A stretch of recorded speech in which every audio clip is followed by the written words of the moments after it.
आज के कुछ बड़ी वर्ल्ड अपडेट्स देखें तो ऐसा लगता है कि जो बाइडेन भारत को धमकाकर अपने लिए चुनाव जीतने के लिए रास्ता बनाने में लगे हैं, तो वहीं जापान अब ये कह चुका है कि अगर भारत में बनेगा तो ही हम लेंगे। साथ ही पाकिस्तान भारत के डर से अब 4 सालों बाद अफगानिस्तान को 1.5 लाख टन चीनी देने को राजी हो चला है। तो वहीं तुर्की ने सऊदी अरब के मुंह में ही $5 बिलियन दे मारे हैं। ऐसे कुछ इंटरेस्टिंग अपडेट पर ध्यान दें तो ऐसा लगता है कि एक तरफ डोनाल्ड ट्रंप है जो चुनाव जीते भी नहीं हैं और भारत से पुराना बदला लेने के लिए भारत पर ही टैक्स लगाने की बात कह चुके हैं, तो वहीं जो बाइडेन जो शायद राष्ट्रपति पद की रेस में भी नहीं है लेकिन भारत को जाते जाते बड़ा झटका दे चुके हैं। और इसका साफ मतलब है अमेरिका केवल प्रॉफिट और फेवर चाहता है। दरअसल भारत का रूस जाना और खास तौर पर प्रधानमंत्री नरेंद्र मोदी का राष्ट्रपति व्लादिमीर पुतिन से गले मिलना अब अमेरिका को खटकने लगा है और इसी को लेकर जो बाइडेन ने भारत को धमकी दे दी है कि अगर भारतीय बैंक रूस के साथ व्यापार कर रहे हैं तो उन्हें अमेरिका के साथ व्यापार करने से रोक दिया जाएगा। बता दें कि अमेरिका व्यापार पर फोकस इसलिए कर रहा है क्योंकि भारत का अमेरिका के साथ ट्रेड सरप्लस है, मतलब घाटा भारत का होगा अगर ऐसा हुआ तो। वहीं अमेरिका का कहना है कि रूस युद्ध के लिए जरूरी सामान बाहर से खरीद रहा है और भारतीय बैंक इस काम में मदद कर रहे हैं और अमेरिका चाहता है कि भारत रूस के साथ व्यापार बंद कर दे और उसकी मदद ना करे। और अमेरिका ने भारतीय बैंकों को 30 दिन का अल्टीमेटम दिया है कि इतने समय में जवाब दे दो। आपको बता दें कि ये दबाव भारत की सैन्य क्षमताओं को प्रभावित कर सकता है और आर्थिक रूप से भी नुकसान पहुंचा सकता है क्योंकि भारत अपने ज्यादातर हथियार रूस से ही लेता है और उनके रिपेयर और मेंटेनेंस के लिए अगर भारत को पार्ट्स नहीं मिलते हैं तो ये सारे हथियार कबाड़ हो जाएंगे। वहीं पहली बात, भारत ऐसा होने नहीं देगा और इस स्थिति में भारत के लिए आत्मनिर्भर बनना और अपनी सैन्य क्षमताओं को बढ़ाने के लिए स्वदेशी उत्पादन पर ध्यान केंद्रित करना ये सबसे जरूरी हो जाता है। साथ ही जिस तरह डॉलर पर अमेरिका इतना घमंड कर रहा है, भारत को उसका अल्टरनेटिव निकालना ही होगा। और यहाँ जो बाइडेन भारत पर इतना दबाव इसलिए भी बना रहे हों क्योंकि वो अपने देश की राजनीति में मजबूत स्थिति चाहते हो, साथ ही वो डेमोक्रेटिक पार्टी में अपनी पकड़ मजबूत करना चाह रहे हो, साथ ही वो डोनाल्ड ट्रंप के समर्थकों को भी अपनी तरफ खींचना चाहते हो कि हमने भारत को रूस से मिलने की सजा दे दी है। इस पूरी डेवलपमेंट को देखकर आपको क्या लगता है, क्या अमेरिका को भारत 30 दिनों में रोक लेगा? वहीं इसी अपडेट से जुड़ी एक इंटरेस्टिंग न्यूज सामने निकल के आ रही है जहां एक तरफ जो बाइडेन भारत को घसीटने का सोच रहे हैं तो दूसरी तरफ अमेरिकी सेनेट में एक ऐसा बिल पेश किया गया है जो भारत को जो बाइडेन के फैसले के उलट बड़ी ताकत देने का काम कर रहा है। दरअसल अमेरिकी सेनेटर मार्को रूबियो ने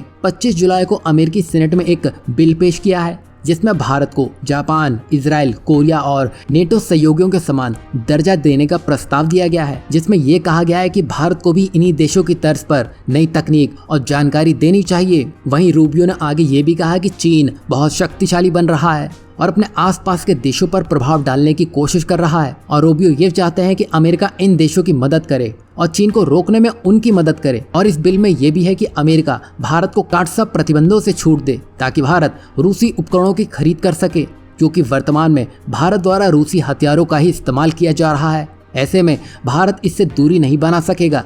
यही नहीं, सबसे खास बात तो इस बिल में यह है कि अगर पाकिस्तान भारत पर हमला करता है या भारत के खिलाफ आतंकवादी हमले करवाता है तो अमेरिका को पाकिस्तान के खिलाफ कुछ ठोस कदम उठाने चाहिए। ऐसा इसलिए भी कहा गया है क्योंकि हाल ही में अमेरिका ने पाकिस्तान को $100 मिलियन की मदद देने की बात कही थी ताकि चीनी प्रभाव को पाकिस्तान से दूर किया जा सके। लेकिन अमेरिका इस बीच ये भूल गया है कि अगर पाकिस्तान इसी तरह आगे बढ़ता रहा तो वो भारत के लिए बड़ा नासूर बन जाएगा, उससे भारत बड़े कदम उठाने पर मजबूर हो जाएगा। और यहाँ आप देख सकते हैं अमेरिका में एक खेमा ये अच्छे से जानता है कि भारत को दूर नहीं रखा जा सकता है।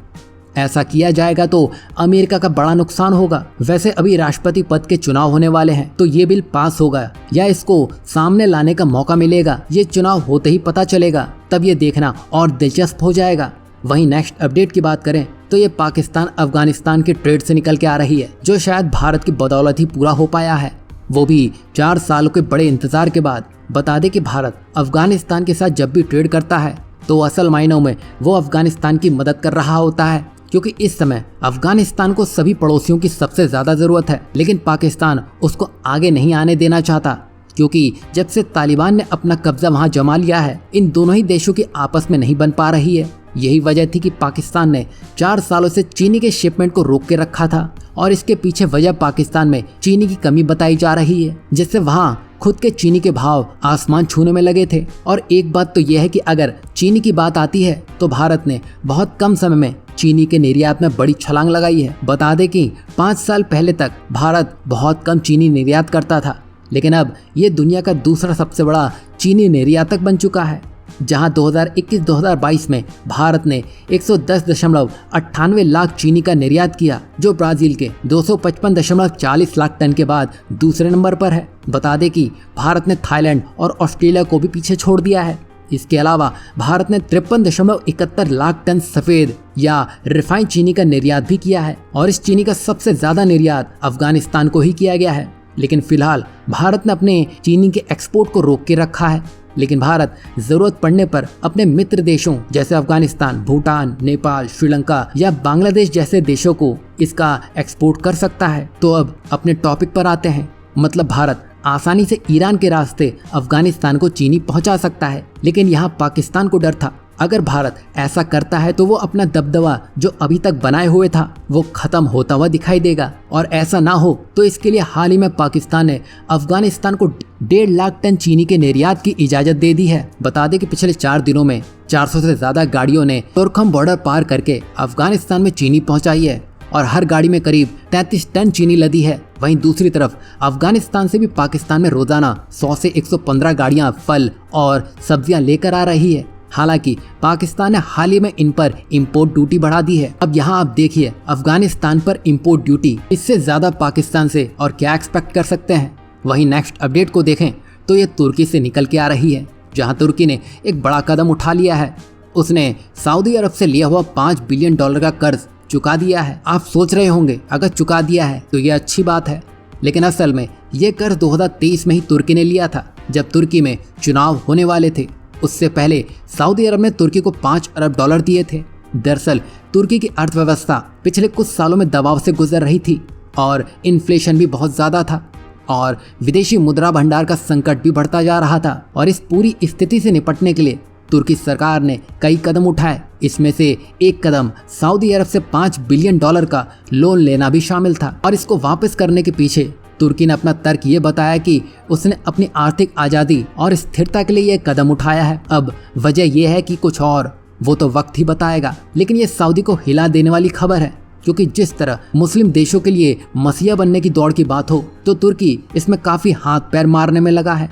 ऐसे में वो सऊदी के पैसों को ज़्यादा समय तक अपने पास रखता तो उसकी अहमियत कम होती हुई दिखाई देती। ऐसा ना हो इसके लिए उसने अपने सहयोगी देशों को बता दिया कि तुर्की अपने दम पर सब कुछ ठीक कर सकता है। वैसे आपको क्या लगता है, तुर्की की ये सोच उसको सही में खलीफा बनने में मदद करेगी? वहीं नेक्स्ट अपडेट की बात करें तो ये जापान से निकल के आ रही है, जहां भारत में बनी कारें अब जापानियों की पहली पसंद बन चुकी हैं।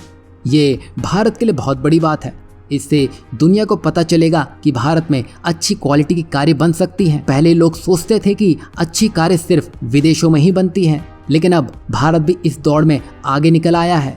यानी भारत सिर्फ एक बड़ा बाजार नहीं बल्कि कार बनाने वाला एक प्रमुख देश बन गया है। दरअसल भारत में बनाई गई होंडा की एक छोटी SUV ने जापान में तहलका मचा दिया है और इस कार का नाम वहाँ WRV है।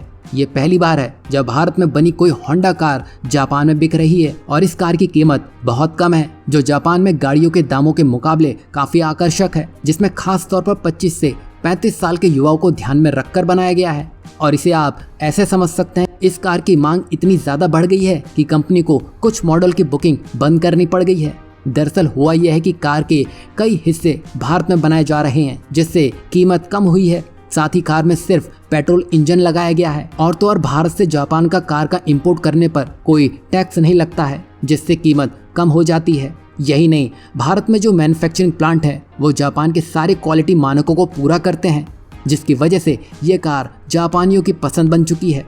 इस तरह भारत ने साबित कर दिया है कि भारत में भी अच्छी क्वालिटी की कारें बन सकती है और वो पूरी दुनिया में भी सफल हो सकती हैं।